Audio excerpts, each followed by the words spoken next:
Welcome to week 4 of EDT 530. It somehow is hard to believe we're already into the 4th week of the class, but there we are. Things are moving along. And as I always like to do these weeks where we're not meeting in person, I'm just going to kind of go over the scope of this week's work and hopefully that'll set everybody up for what needs to happen over the course of the next week. We don't meet obviously online this week. We will not meet online next week. So it won't be until the week after, which I believe is week 6, that we will have our next in-person meeting. But as always, at any time in between, if you need to get in touch with me and ask me any questions, please feel free to do so at any time. So that we can keep everybody on track and up to date. So here we go. This week, the main focus in terms of the technology integration plans is going to be to move on to the next phase, which is a needs assessment. Hopefully many of you have been involved with some kind of a needs assessment in the past, but if not, there are some resources I've made available, and the instructions in the technology integration plan page should hopefully give you some direction. But that's going to be moving on to the next phase of that. The first phase should be done this week, should be turned in, and I will be taking a look at those. On the production side of things, as I mentioned last week, we are going to start looking this week at some of the various types of materials that you will be incorporating into your Moodles. And the focus this week is graphics. So we're going to take a look at still instructional graphics. You can think of them as handouts or visuals or images or however you are going to need to incorporate them. But in particular, we're going to look at something called the Gestalt principles, which have to do with how people process visual images. And if you can understand that, then that can help to improve the instructional impact of graphics. So we're going to be going through a series of activities with that. And in terms of your Moodles, I am going to be killing 2 birds with 1 stone this week by having you engage in a Moodle database activity as part of our classwork.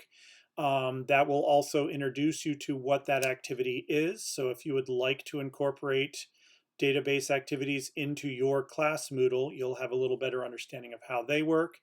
And you will also be adding in a dialogue activity into your Moodle, which will be a way for me to provide you feedback as we start to move forward on them. So those are our 3 main focuses for this week. All the stuff is here on the topics and objectives page, and going through the sequence of activities. And I'll take these in the order that they are here, but obviously you can go through them in whatever sequence you would like to. So starting with the last one I mentioned, which was that dialogue activity. This is just going to be a way for me to give you feedback directly on your Moodles as you're working and so on. So there's a page here in our class Moodle with the instructions. It's pretty straightforward. If you've already added your teacher introduction and you've already added your instructional design plan, then again, at the top of your Moodle, in that header section of your Moodle project, you're going to add a dialogue activity. So you'll log into your Moodle site. You're going to go into editing mode by hitting that Turn Editing On button. And then in the activity menu for that top section, you're going to be looking for the dialogue activity. And a dialogue is kind of like a forum, except that it is only between 2 people. So instead of posting things and then everybody can read them, a dialogue activity allows you to have a one-on-one conversation with people in the class. I want you to name the activity feedback. Just save the activity. There's nothing else you have to put in there in terms of settings. And then just put that activity somewhere in the header that makes sense, maybe right underneath your instructional design page. And that way, as I log into your Moodles and I'm looking at things, I can go to that feedback and provide you feedback. So that should be pretty quick. It doesn't take that long to set up, but that'll be something that you should definitely put into your Moodles for this week. So that's thing number 1. Instructional graphics is the main thing this week. There, you should start off with, there's a document I've provided that introduces the Gestalt principles There's some overview at the top of the document, and then it goes into 5 of the Gestalt laws in more detail. So you should take a look at each of those, the write-ups. They give you examples, how it's applied, and in some cases it also talks about sort of instructional design implications in terms of why each of these things is important. So start by working your way through that document as an introduction. Then next thing is to do this database activity. So when you go to the database activity, the instructions are here. What you're going to be doing is putting a posting into the database activity for one of the 5 laws. And you'll get to pick which one you want to do. However, rather than assigning people out, I'm going to kind of leave this up to chance. But if you happen to notice that several people have already posted on one of the 5 laws, then maybe post on a different one. It would be great if we could get somebody to do each of the 5, get at least one post for each of the 5. But you can choose which one you would like to do based on that. So take a look at the reading for that particular law. You're going to be coming up with a brief description on your own. Then there are 3 images here that I want you to take a look at in the context or from the context of the law that you've chosen. So you'll look at each of the images, you'll decide whether the image used that law well or not, kind of do a little evaluation of it. And what you're going to be doing in the database post is just indicating which of the 3 you think was the best example of your particular Gestalt law and which one was the worst example of your Gestalt law.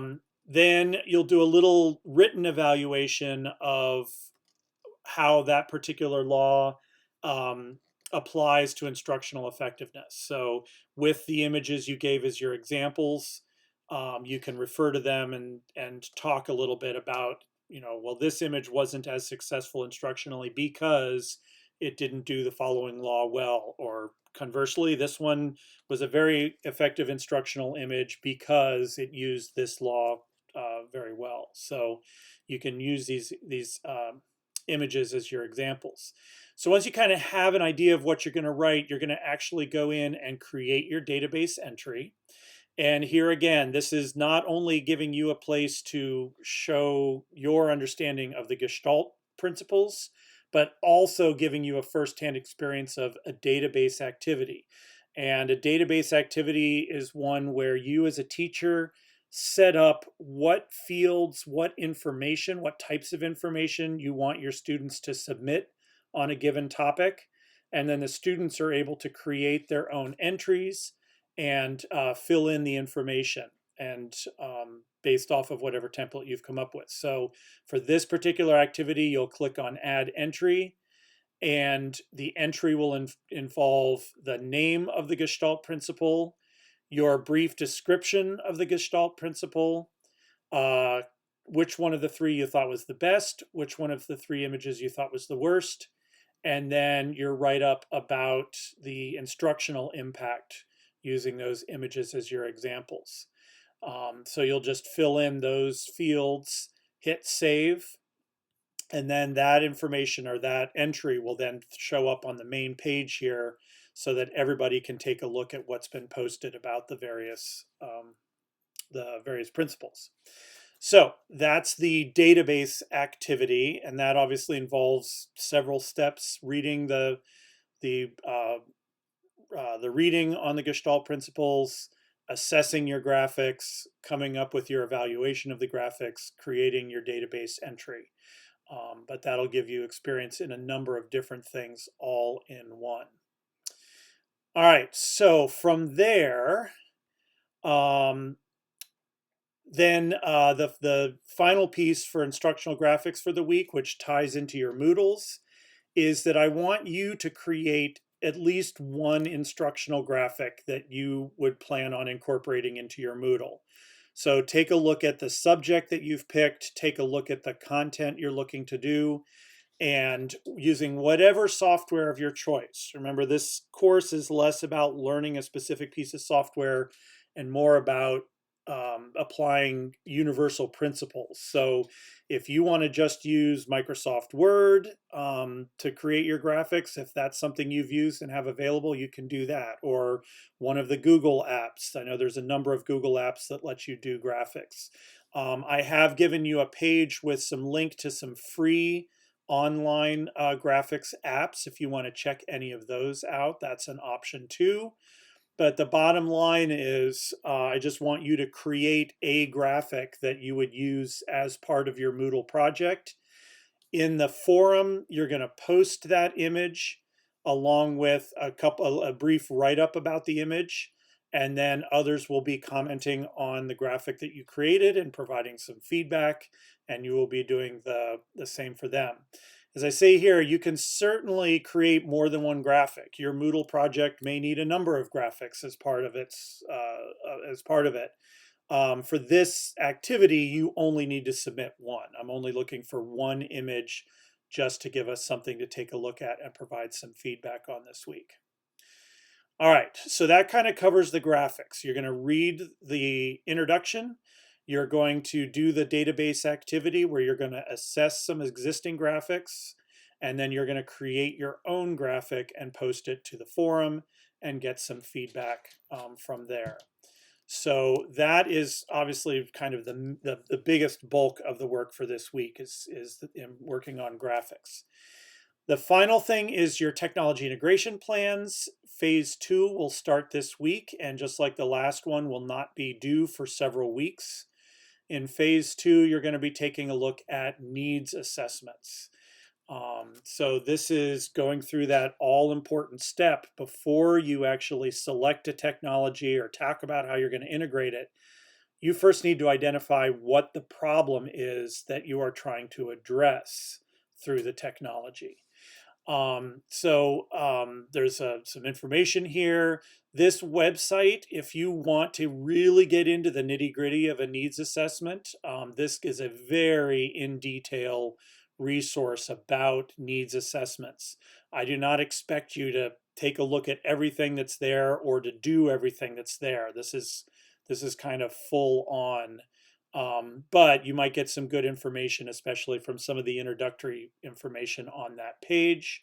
That comes from the Department of Education. So it's sort of at a national, high-end instructional design level in terms of doing needs assessments.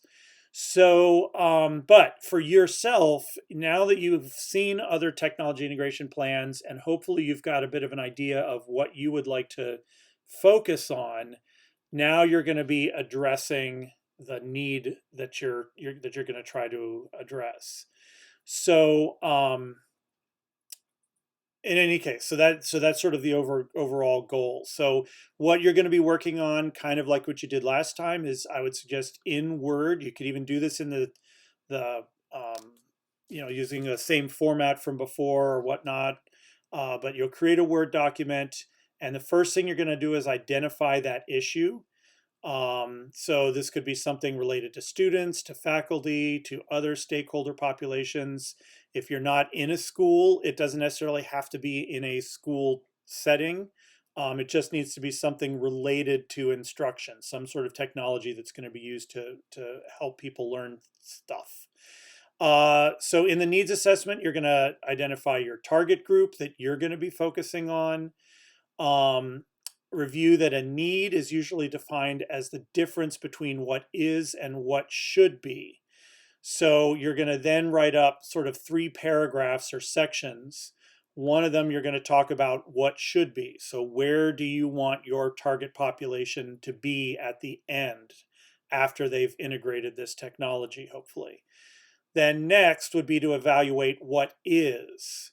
So if you're working with kind of a real world scenario, then take a look at what the current situation is in terms of the problem that you've identified. If you're working in a more abstract way, then just kind of determine what your sort of baseline is. What is the current situation? And then finally, then you've got the need, because that is the distance between those two things. So if you know where you want your people to be and you know where they are now, your need is to get them from the one to the other. So if your goal is for 95% of a group to be able to do something and the current state is 65%, then your need is that 30% of the target group be able to do whatever the thing is that you're targeting. So that is the idea behind a needs assessment, is that's what needs to happen in order to reach your goal.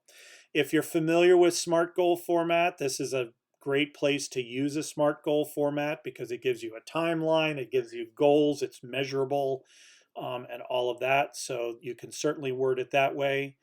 And just remember that the needs assessment is not how you're going to do it.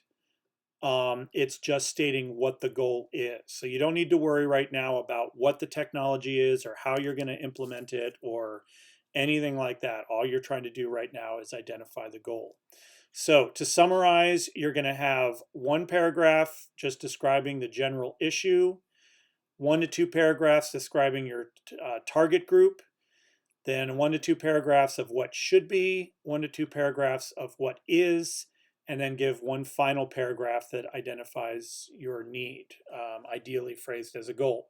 So you'll save that document, name it like you did last time, submit it to this assignment, and that is actually not due until week 7, which is March 9th. So that's still a good 3 weeks or so off. So you've got some time to work on this. But I would advise sort of getting started early and working away a little bit at a time rather than putting it all off to the end. All right, so that is the TIP portion. So that is the work for this week. Obviously, the majority of it is going to be focused on graphics and working through those assignments. All the links are there in the class Moodle, the database activity, the images, all of that are all there. There's no discussion forum this week, but there will be the production forum where you're going to post the image that you have created so we can get some feedback on those. And then, as I said, just begin working on phase 2 of the technology integration plans. So that is the work for the week. As always, be in touch with questions, concerns, comments. I'm going to be taking a look at your phase 1 documents as they come in and providing some initial feedback on those. Just a reminder that I said last week, I'm not going to be grading per se each phase of the technology integration plan, but I will give feedback so that you know you're on the right course. The grade for that project will come from the final document, which you will assemble from all of the work you've done.